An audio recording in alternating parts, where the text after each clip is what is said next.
Animal sightings in a neighborhood in Portland have people living there on alert.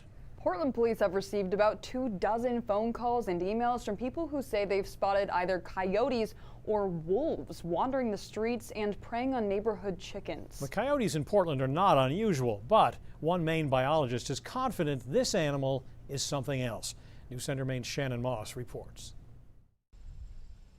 People in this North Deering neighborhood are being cautious. I was coming home a couple of evenings ago, and it was in my front yard. Nina Nicolaides says what she saw was a coyote. My thoughts are that it's eaten very well, and it is big. Nina's neighbor, Monique Gaudette, says last week it killed 4 of her chickens. And then when I came back into the front yard, I looked down the street there and I did see a very large coyote crossing the road. The animal, or animals, that have been stalking this neighborhood day and night have been captured on cell phone and security video.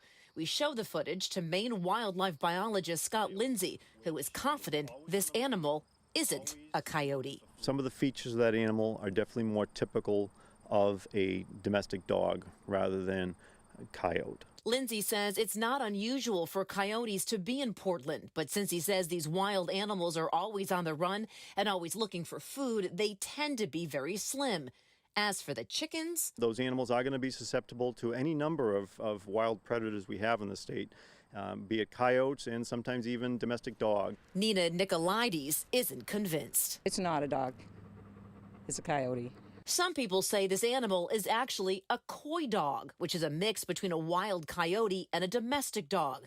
Lindsay says it's not out of the question, but it's highly unlikely. Most agree that we do have already a hybrid of a wolf and coyote here, but it is unlikely you're going to have the animal hybridized with domestic dogs. Whatever this animal is, I don't usually walk them after dark. People in this neighborhood are on alert.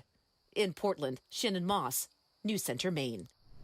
And while it is unusual for coyotes to attack people, wildlife biologist Scott Lindsay says if you do happen to come across one, show your size, make some noise, and don't run in the opposite direction.